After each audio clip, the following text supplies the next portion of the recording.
सल्लल्लाहु अलैहि व आलिहि वसल्लम इन्नल मुस्लिमा ला युसल्ली व खतायाहु मौदूअतुन अला रअसिही। अल्लाह के प्यारे महबूब नबी मुकर्रम नूर मुजस्सम शफ़ी मुअज़्ज़म सल्लल्लाहु अलैहि वसल्लम ने फरमाया, बेशक मुसलमान नमाज पढ़ता है तो उसके गुनाह उसके सर के ऊपर दरे रहते हैं। इसको इस अंदाज में समझें कि बंदा नमाज के लिए खड़ा हो गया है तो उसके गुनाहों की गठरी जो है उसके सर के ऊपर है। इसको इस अंदाज में समझें। फ़कुल्लमा सजदा तहातत फ़यफ़रुगु अन्हु, और जब वो सजदा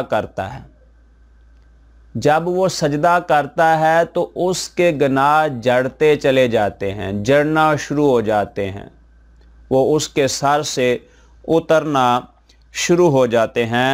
हीना यफ़रुगु मिन सलातिही, जब वो नमाज से फारिग होता है, वो नमाज को अदा कर लेता है। वक़द तहातत खतायाहु, उस वक्त उसके सारे गुनाह जड़ चुके होते हैं। ठीक है ना।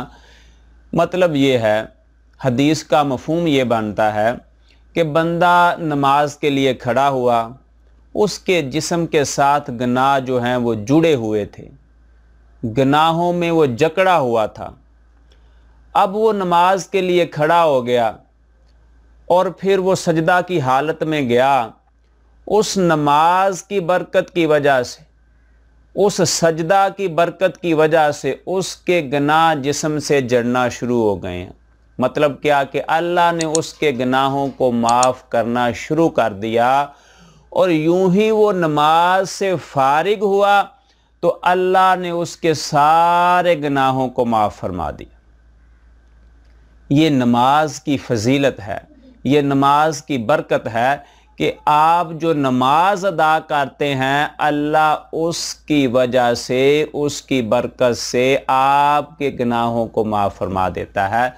देखो अरबाब फ़िक्र दानिश, असहाब मोहब्बत व मवद्दत, आप किसी दफ्तर में काम करते हों तो वहाँ जो आपका बॉस होता है, आपका सर होता है, वो अंदर बैठा हुआ है कुर्सी पे, वो ऐसे बेल दबाता है, घंटी का बटन दबाता है, बाहर घंटी बजती है, आप दौड़े भागे चले आते हैं कि पता नहीं क्या हो गया, बॉस ने बुला लिया है।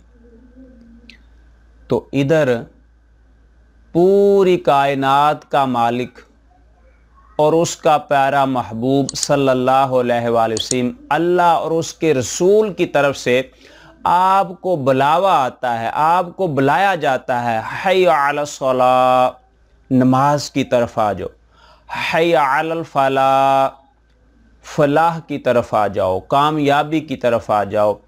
तो अब किसी आम शख्सियत का ये पैगाम नहीं, अल्लाह और उसके रसूल का पैगाम है, तो इस पर हमें भागे चले आना चाहिए। इधर बॉस ने बुलाया, हालांकि घंटी की वजह और घंटी के ज़रिए जो बुलाना है ये इंसानियत की तौहीन है, तो यहाँ आपकी तौहीन हो रही है, वहाँ आप भागे चले जा रहे हैं। तो जहाँ आपको इज़्ज़त से बुलाया जा रहा है और आपको फलाह की तरफ बुलाया जा रहा है, आपको कामयाबी की तरफ बुलाया जा रहा है, उस वक्त उस तरफ आप जाते नहीं हैं। तो ये कितनी मतलब कि सोचने वाली और गौर व फिक्र करने वाली बात है कि जब हमें अपने रब का, अपने प्यारे महबूब का बुलावा आ जाए तो फिर हमें सारे काम छोड़कर अपने रब की बारगाह में हाजिर हो जाना चाहिए।